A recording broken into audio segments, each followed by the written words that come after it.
Hello everyone, welcome to Sabitha's corner.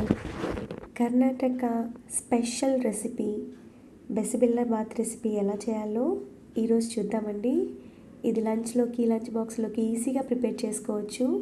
ముందుగా కుక్కర్లో 1 cup rice, 1 cup కందిపప్పు వేసుకొని 2 సార్లు బాగా కడిగిన తర్వాత అందులో 6 కప్పుల వాటర్ వేసుకొని ఇందులో కొంచెం పసుపు ఇంకా కొంచెం సాల్ట్ కూడా వేసుకొని దీన్ని మూత పెట్టేసి కుక్కర్ విజిల్ ఒక 4 నుంచి 5 వచ్చేంత వరకు ఉంచాలి.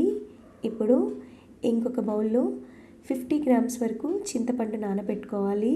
దీన్ని ఒకసారి క్లీన్ చేసుకున్న తర్వాత వాటర్ వేసుకొని నానబెడితే సరిపోతుంది.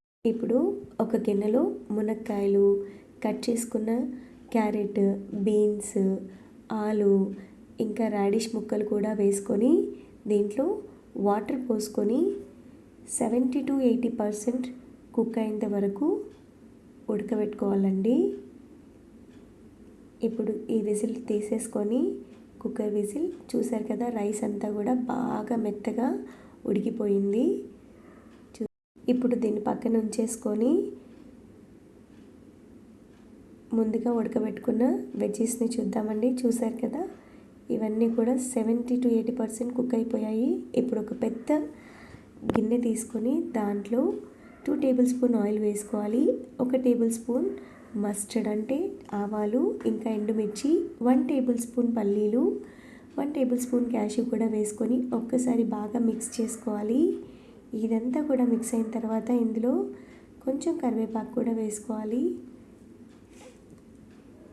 ఇందులో కొంచెం ఆనియన్స్ పెద్ద పెద్ద ముక్కలుగా కూడా కట్ చేసుకొని వేసుకున్న తర్వాత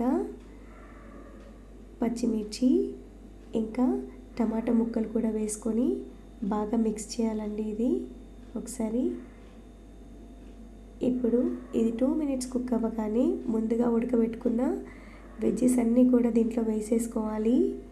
ఇదంతా కూడా ఒకసారి మిక్స్ చేసుకున్న తర్వాత దీంట్లో టేస్ట్కి సరిపోయినంత సాల్ట్ ఇంకా 1 టేబుల్ స్పూన్ కారం పొడి కూడా వేసుకోవాలి. దీని తర్వాత 2 టేబుల్ స్పూన్ బెసిబిల్లాబాత్ మసాలా పౌడర్ వేసుకోవాలి.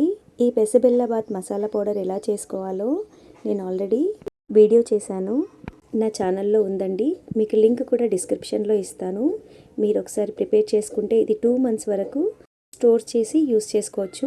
ఇప్పుడు దీంట్లో ముందుగా నానబెట్టిన చింతపండునంతా కూడా గుజ్జు తీసి దీంట్లో వేసుకొని ఒక్కసారి మిక్స్ చేసుకొని దీన్ని మూత పెట్టేసుకొని 2 నిమిషాల పాటు బాగా కుక్ చేసుకోవాలి.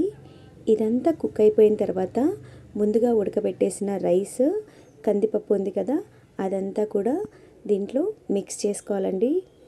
ఈ బెసిబిల్లాబాత్ రెసిపీ లంచ్లోకి, పిల్లల లంచ్ బాక్స్లో కానీ నైట్ డిన్నర్లో కానీ చాలా వేడివేడిగా చాలా టేస్టీగా ఉంటుందండి.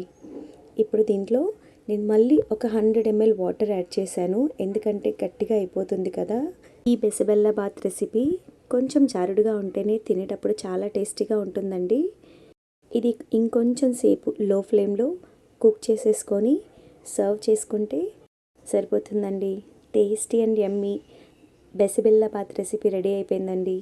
Please like, share and subscribe. Thank you for watching.